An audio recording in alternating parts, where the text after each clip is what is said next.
नमस्कार. तिरंगा न्यूज वृत्तवाहिनीवर आपले मनपूर्वक स्वागत. आता पाहूया आजच्या काही ठळक घडामोडी. संपूर्ण महाराष्ट्रामध्ये मराठी भाषा गौरव दिन मोठ्या उत्साहाने साजरा होतो आणि गेली 5 वर्षापासून आपणही यशोधन कार्यालयामध्ये नामदार साहेब आणि डॉक्टर साहेबांच्या उपस्थितीमध्ये दरवर्षी हा मराठी भाषा गौरव दिन साजरा करतो.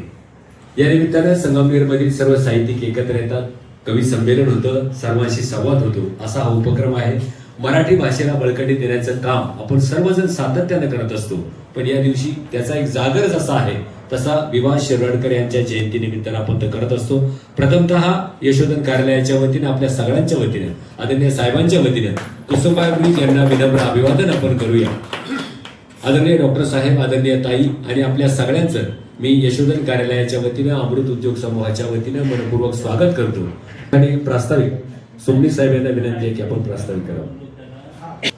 सगळेजण कविता सादर करतील. कविता सादर होताना कवीला जे अर्थ त्या कवितेमागचे अभिप्रेत आहेत ते कवीला जास्त माहिती आहे, परंतु आपण ज्या वेळेला अर्थ लावतो त्यावेळेला मराठी भाषेकडे आपण म्हणजे आपल्याकडे ते एक सामाजिक दुर्गुण म्हणेल मी, कदाचित चुकीचा शब्द असेल, परंतु उदात्तपणे बोलण्याकडे आपल्याला फार लोकांना आवडतं. म्हणजे खूप मोठ्या मोठ्या गप्पा मारायच्या, पण प्रत्यक्षात लक्षच काय द्यायचं नाही. कारण म्हणजे मराठी भाषेकडे इतकं दुर्लक्ष होत चाललेलं आहे की आता कंपल्सरी करावं लागतं म्हणून काही ठिकाणी लोक मराठी भाषा बोलतात. मराठी शाळा बंद पडतात. कालच मी वाचलं असेल की अनेक मराठी शाळा त्याची मराठी माध्यमाच्या शाळा बंद पडताना दिसत आहेत. हे दुर्लक्ष आहे ना.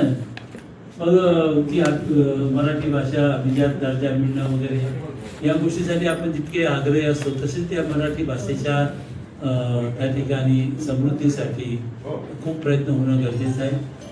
आपण जर पाहिलं असेल तर मराठी भाषेचा इतिहास वगैरे तर मी सांगू शकत नाही, पण तुकाराम अर्थाने वारकरी संप्रदायातले जे आपले संत झाले त्यांनी सुद्धा किती सुंदर, म्हणजे आपण जर एकेकाचे ऐकले सर्व अभंग, ते खूप मोठे कवीच होते ना. त्यांनी त्या सर्व गोष्टींमध्ये एक तर विचारही आहे आणि त्यातली प्रतिभा पण त्या ठिकाणी आपल्याला दिसते. संत ज्ञानेश्वरांपासून संत नामदेव महाराज होते, संत चोखामेळांचे सुद्धा जर तुम्ही ऐकले त्यांचे अभंग, त्यांच्या पत्नी ज्या होत्या सोयराबाई,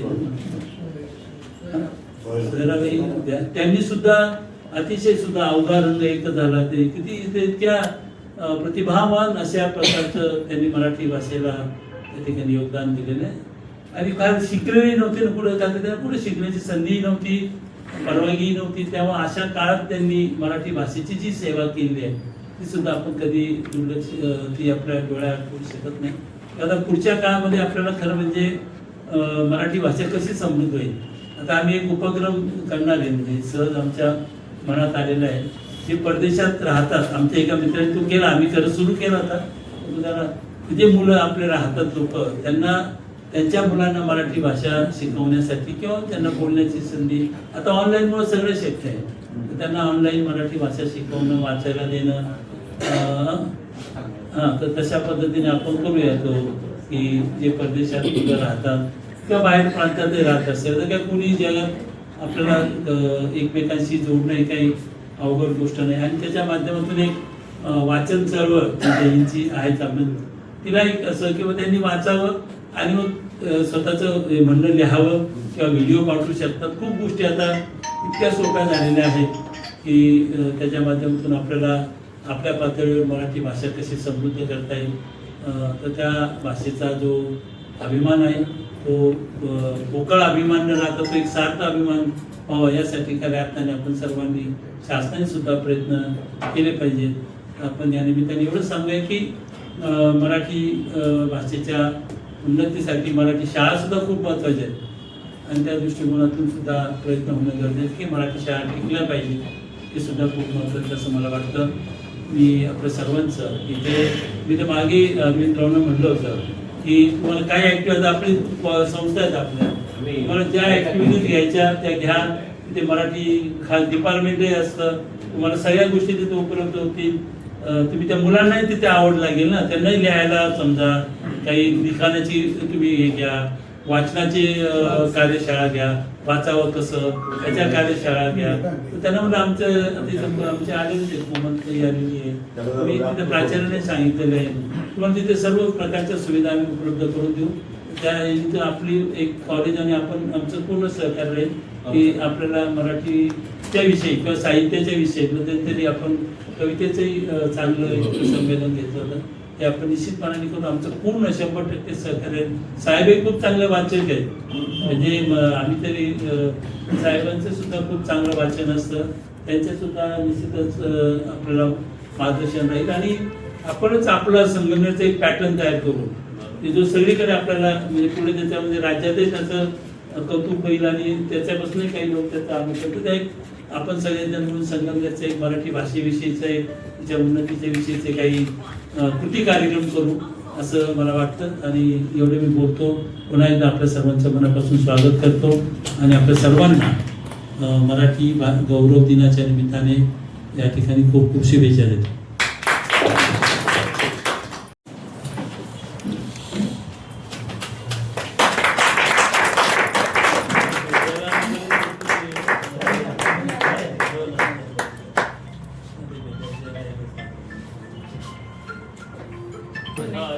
प्राथमिक स्वरूपामध्ये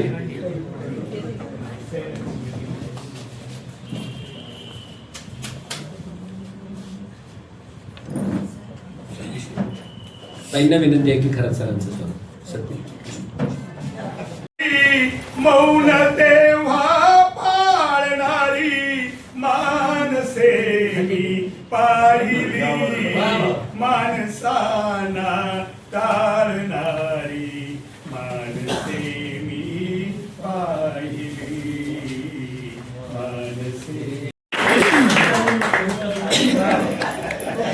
मराठी दिनाचा जागर होत असताना याला व्यंगचित्रांची साथ आहे. डॉक्टर साहेब एक मराठीचा म शब्द काढणार आहेत आणि त्यातून व्यंगचित्रकार अरविंदजी गाडेकर त्याचं पुढं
नियोजन आहे ना थोडं आधी केलं तर पुढे गेलं ना ते मग चांगलं.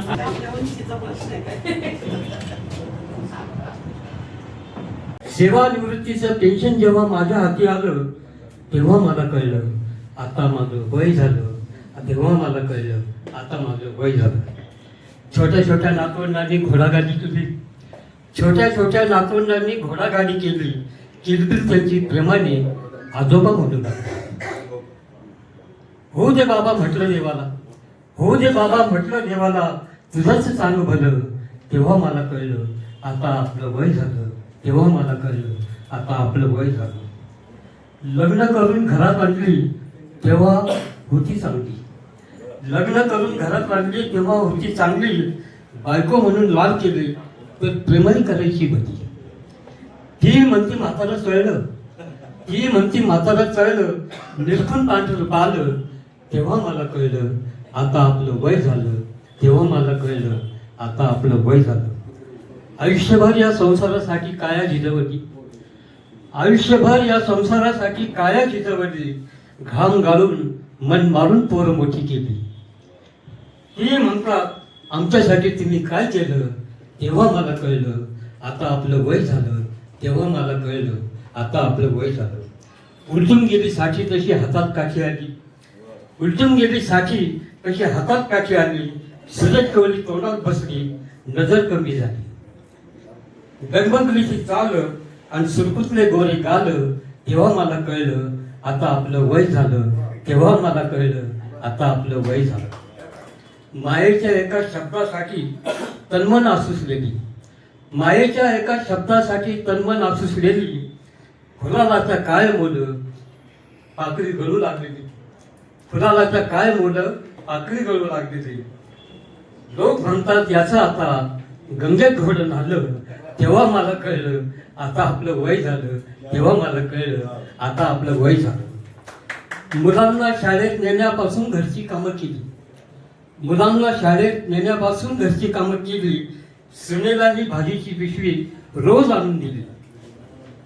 तरी त्यांनी बळच मला वृद्धाश्रमात ठेवलं, तेव्हा मला कळलं आता आपलं वय झालं, तेव्हा मला कळलं आता आपलं वय झालं. धन्यवाद. मला जगायला सवड कुठे होती, मला जगायला सवड कुठे होती, मृत्यूलाही माझी आवड कुठे होती. मला जगायला सवड कुठे होती, मृत्यूलाही माझी आवड कुठे होती. माहित होतं दुःखच येणार होतं माझ्या हाती, माहित होतं दुःखच येणार होतं माझ्या हाती. सुखांवर माझ्या हातांची घट्ट पकड कुठे होती.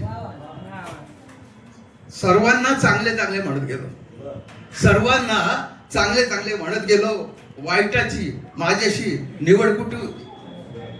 शब्दांनाही माझा धिक्कार करावा, शब्दांनाही माझा धिक्कार करावा इतकी व्यर्थ बडबड माझी कुठे होती.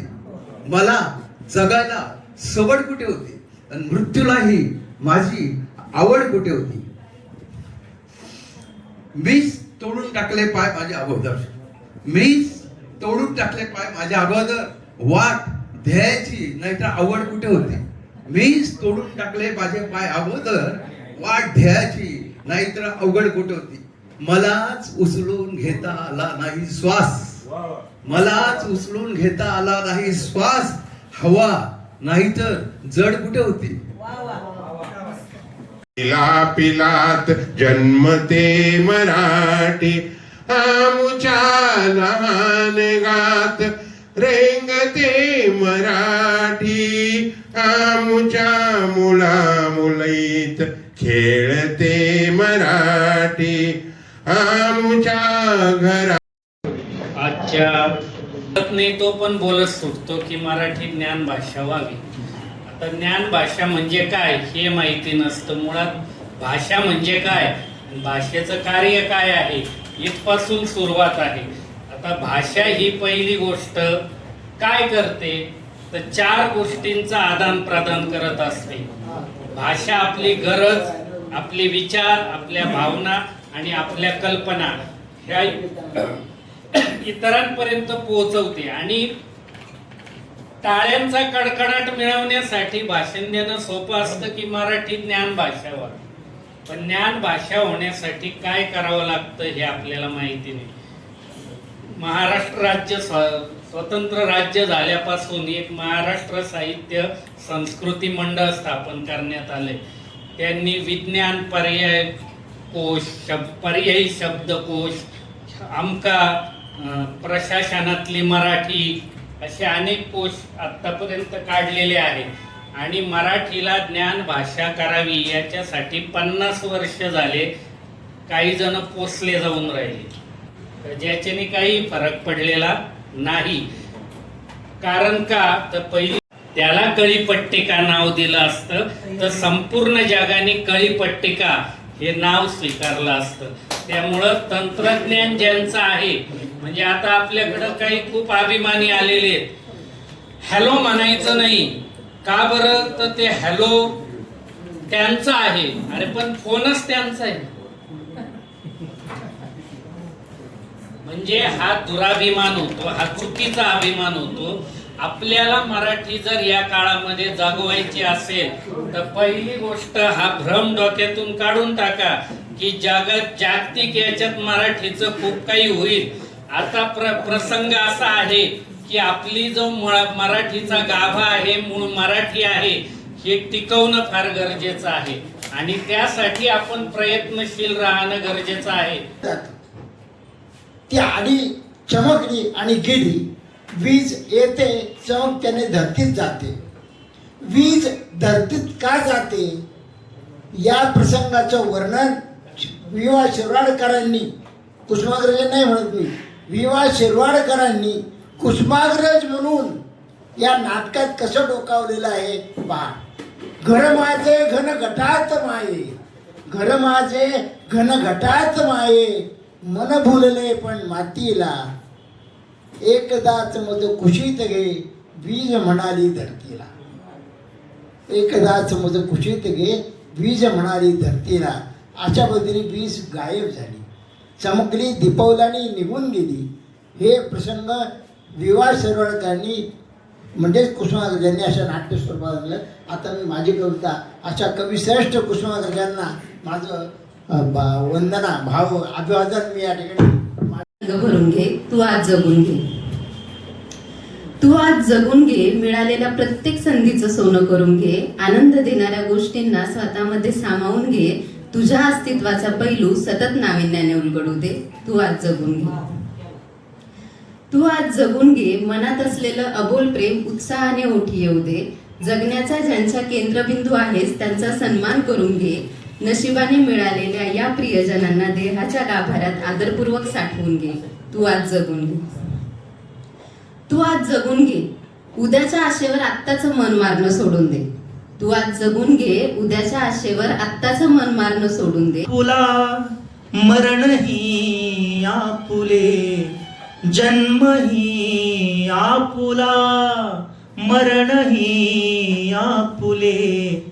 या घरातून मी, या घरातून मी चाललो त्या घरी. शेवटी शेवटी खूप आल्या सरी. चातका सारखा जन्म गेल्यावरी. शेवटी शेवटी जन होते पण त्यांना आठवत नसेल बहुतेक. मी एजाज मंसुरी गादी कारखाना आहे माझा कुंभार गल्लीमध्ये आणि आदर्श विद्यार्थ्यामध्ये, आदर्श विद्यालयामध्ये आदर्श विद्यार्थी म्हणून आणि महाजन सर माझे गुरुवारी आहेत. परदेशी सर गेलेत ते पण गुरुवारी. मी माझी कविता सादर करतो. मार्गदर्शक आहेतच सोने सर. मराठी भाषेत जगलो, मराठी भाषेतच जाणार आहे आणि मराठी भाषेमध्ये 2 शब्द लिहायचा प्रयत्न केलेला आहे. बघा जमलाय का. थोडीशी रांगडी, थोडी जाडी भरडी. थोडीशी रांगडी, थोडी जाडी भरडी. सुवासिक शब्दांची ही भरलेली परडी. मराठी हृदयाचा ओघवता शब्द झरा. सुरेल आणि सुंदर हा गीतांचा नखरा. भक्तिगीतांमधला हा भक्तीचा भाव. निसर्गात लपलेल्या सौंदर्याचा ठाव. कोट्या शब्दार्थात करते हास्यवर्धिनी. कोट्या शब्दार्थात करते हास्यवर्धिनी. पोवाड्यातून ही झळकते रणरागिनी. बालगीतांमधली प्रेमळ बाबा आई. शृंगार रसातून ही प्रेमाचा मदवाई. लेख ही संस्कृतची, हिंदीची ही भगिनी. इंग्रजी आणि उर्दूची ही तर समन्वयिनी. लवचिकतेचा खरंच हा मोठा चमत्कार. लवचिकतेचा खरंच हा मोठा चमत्कार. जिल्हा परत्वे हिचा बदललेला अवतार. शब्दांची अनमोल माय मराठी खाण. मराठी मना तुझी माय मराठी आण. कृतज्ञतेचे भाव हे येतात उचंबळून. कृतज्ञतेचे भाव हे येतात उचंबळून. फिटणार नाही हो कधी मातेची ऋण. दश दिशात गाजतो मराठीचा आवाज. दश दिशात गाजतो मराठीचा आवाज. संपूर्ण वर्णाला असमर्थ आहे. त्याचं शीर्षक आहे स्त्री पुरुष. मनाशी जुळणं मनाचं, नात्याला लागत नाही नाव. स्त्री पुरुषांची मैत्रीही घेते निर्मळ पावित्र्याचा ठाव. नजरेत आदर चमकतो, शब्दात उब दाटते. असू दे भिन्न मार्ग दोघांचे, मैत्री मात्र जोडते. न कुठे मोहाचा धागा, न कुठे कुपितांची छटा. सांगता न येणाऱ्या भावनांची ही नाजूक कोवळी कथा. ती हसते त्याच्या बोलण्यात, तो शांत तिच्या हृदयात. दोघांच्या निस्पृह जवळीकीत नसतो वासनांचा गोंधळ. वादळ उठले जगाचे तरीही मनांचे दीप अस्थिर. या नात्याला प्रश्न विचारणाऱ्या नजरा आजही अधीर. स्पर्शाशिवायही नातं फुलतं, अंतरावरही टिकतं. ही मैत्री म्हणजे सागरावर उभं असलेला पूल. जगाला कळेना अजूनही या नात्याची स्वच्छ साया. सर, आपल्या मंडळातला कोणाचाही सत्कार झाला तरी तो व्यक्तिगत आपल्याला आपलाच सत्कार वाटतो, हे आपलं मोठेपण आहे. कवींनी इतकं विशाल हृदय असलंच पाहिजे, मला असं वाटतं. माझे शब्द मागे फार जुनी सदस्य नाहीये मंडळाची, मी नव्यानेच साहित्य मंडळामध्ये आलेली आहे. कविता घ्यायची पण जायचं नाही. माझं नाव प्राध्यापक कोमल म्हस्के. मी पेशाने प्राध्यापक आहे आणि इंग्रजी विषय शिकवते. तरी सुद्धा माझं मराठीवरचं प्रेम अमर्याद, अबाधित, जाज्वल्य ज्वलंत आहे आणि ते आजन्म तसंच राहील. सुरेश भट माझ्या काळजाचा विषय आहेत आणि त्यांची एक गझल आज मी काव्य वाचनासाठी घेतली आहे. आसवांनी मी मला भिजवू कशाला, आसवांनी मी मला भिजवू कशाला, एवढंसं दुःख मी सजवू कशाला. लागले वडवे इथे दाही दिशांना, लागले वडवे इथे दाही दिशांना, एक माझी आग मी उजवू कशाला. मी उन्हाचा सोबती घामेजलेला, मी उन्हाचा सोबती घामेजलेला, चंद्रमा प्राणात मी रुजवू कशाला. रात्रवैऱ्याची पहारा सक्त माझा, रात्रवैऱ्याची पहारा सक्त माझा, जागणारे शब्द मी निजवू कशाला. मी असा कळदार कोठेही कधीही, मी असा कळदार कोठेही कधीही, पावल्या चवल्यास मी खिजवू कशाला. साय मी खातो मराठीच्या दुधाची, शेवटच्या 2 ओळी आहेत. साय मी खातो मराठीच्या दुधाची, मी कुणाचा उंबरा झिजवू कशाला. धन्यवाद. माझा शब्दप्रवाह नावाचा 54 कविताचा संग्रह 2015 साली प्रकाशित झाला आणि आता मी माझी एक आज एकादशी असल्यामुळे विठ्ठलाची कविता सादर करते. अरे पंढरीच्या राया, देव असे तुची माझा, लोटांगण घेता द्वारी, भक्तांचाच तू समर्था. तुझ्या भजनी कीर्तनी भक्त जन होती गोळा, असा असे तव नामाचा दिंडी मधुनी सोहळा. भक्त जनाचा तू त्राता, वेड लावितोस मना. आत्म्यात घुमतो थोर पंढरीनाथ राणा. बुक्का असे तव भाळी, रंग तुझा जणू काजळी. चरणी लेसी तुळाशी, अन तुळसी माळा गळी. हात कटीवरी तुझे, उभा परी विटेवरी. जय जय विठ्ठल हरी, जय जय विठ्ठल हरी. आलेल्या सर्व कवी आणि साहित्यिकांचं मी मनापासून आभार मानते. गेल्या अनेक वर्षापासून आपण हा दिवस साजरा करत असतो आणि संगमनेर शहरामध्ये अनेक साहित्यिक आणि अनेक कवी कवयित्री मोठ्या प्रमाणावर आहेत. त्यांचाही एक चांगल्या प्रकारचा ग्रुप आपल्या शहरामध्ये काम करत असतो. आपलं शहर एक ऐतिहासिक आहे, सांस्कृतिक आहे आणि तसं साहित्यिकांचं सुद्धा एक शहर आहे. खरं तर माननीय सोमनी साहेबांना मोठा पुरस्कार परवाच मिळाला, त्यांचंही आपण सर्वांनी अभिनंदन केलं. आणि चांगल्या चांगल्या कविता या ठिकाणी सादर होत आहेत. दीपक भाऊ पळून गेले नाही ना? दीपक भाऊ आहे का? त्यांनी घाई केली, मला वाटलं ते गेले की काय. परंतु लहानपणची शाळेची सर्वांची आठवण जे आता 65ला आले, 70ला आले, त्यांची ती शाळा आहे, त्याचं हुबेहूब वर्णन आपण केलेलं आहे.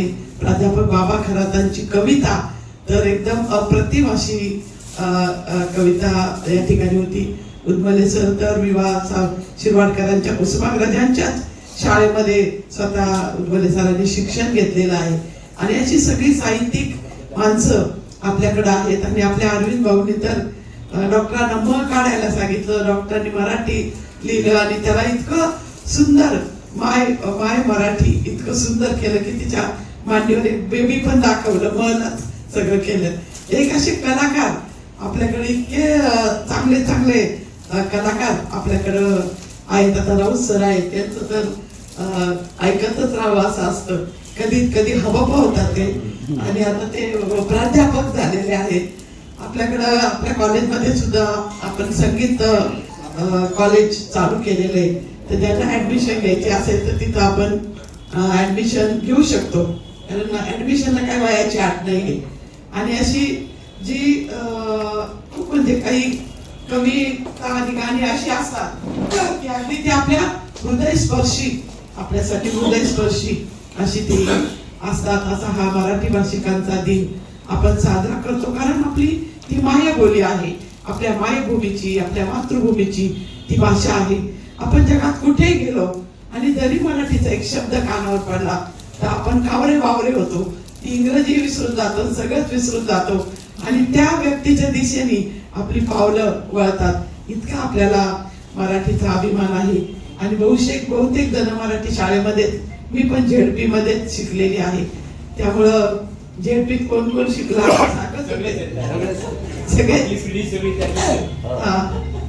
कोमल पण झेडपी शिकली, पण आता इंग्रजीवर तिचं प्रभुत्व आहे. तर असं सर्वजण इथं आलेले आहेत आणि हा दिन आपण साजरा करत आहोत. या दिनाच्या निमित्ताने छोटीशी चळवळ आपण पुढे नेण्याचा निश्चितपणे प्रयत्न करू. वाचन, आमचं मैत्रीण वाचन मंडळ आहे, जो 27 जणींचं होतं पण आता ते 22 जणींचं आहे. काही थोडेसे वयाने जास्त झाल्या, पोहोचू शकत नाही, येऊ शकत, पण इतकं सुंदर वाचन करतात, खूप सुंदर वाचन करतात. आणि एकाच वेळेस अनेक पुस्तकं ऐकायला मिळतात एकाच वेळेस, कारण प्रत्येकाची आवड वेगळी असते. तर असं वाचन मंडळात सुद्धा आपण चांगले चांगले साहित्यिक निश्चितपणे घडू शकू. मी पण साहित्य मंडळामध्ये आपल्या आहे आणि ह्या साहित्य परिषदेमध्ये आहे. मला दरवर्षी हे डायरी ते आणून देतात, ते सगळेजण असतात मला डायरी आणून देणारे की तुम्ही पण काहीतरी लिहा. असं खरं तर खूप लिहायचं असतं, खूप येतं, खूप सुस्त. आणि ज्या ज्या कविता तयार होतात त्याच्यात खूप म्हणजे मराठी भाषा अशी की ज्या ओव्या आहेत त्या महिलांच्या मनाचं सुख आणि दुःख हे सगळं त्यांनी तिथं प्रकट केलेलं आहे. आता ओवीचे पुस्तकाचं मी संकलन केलेलं आहे ओव्यांचं. मला असं वाटतं की पत्तीवरच्या जर ओव्या भरतात, अशी जर ओव्या जर आताच्या जरी पिढीने गायल्या तर बहुतेक घटस्फोट व्हायचे नाही असं मला वाटतं. इतक्या सुंदर ओव्या आणि इतके सुंदर अर्थ त्याचे आहेत. आपल्या सर्वांचं मी मनापासून स्वागत करते आणि मराठी आपल्या गौरव दिनाच्या निमित्ताने आपल्याला मनपूर्वक शुभेच्छा देते. आलेल्या सर्वांचं, नवीन आता जे येत आहे त्यांचं मी स्वागत करते. धन्यवाद. निवांत आता झालो मी. माणूस निवांत फक्त मरणाचं भय जर नसेल, मरणाची भीती गेली तरच निवांत होऊ शकतो.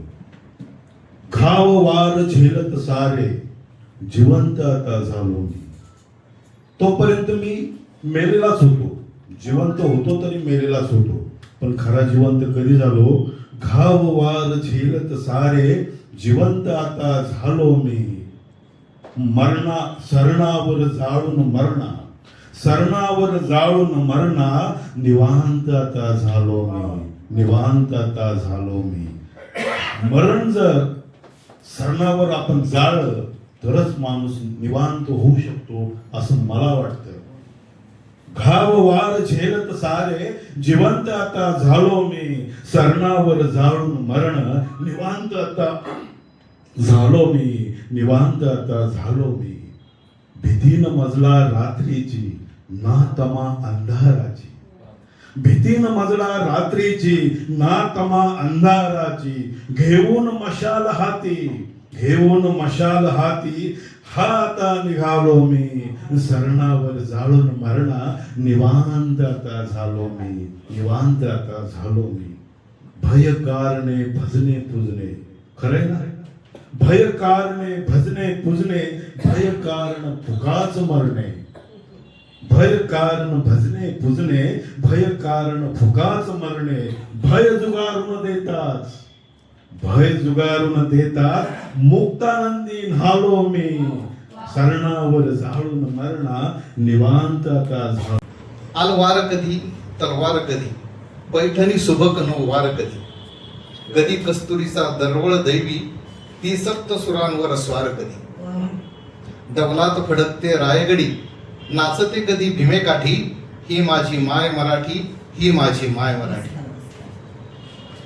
श्वासातील झिंग मराठी, जगण्याचा थाट मराठी. या संस्कृतीच्या पदराचा जरतारी काठ मराठी. भिडतो आवेश मराठी, जडतो संस्कार मराठी. मातीच्या अभिमानासाठी लढतो झुंजार मराठी. मराठीचा मळवट माथा, मराठी बाज शब्दांना. हा रंगढंग मराठी, माझ्या रक्तात मराठी वाना. धन्यवाद.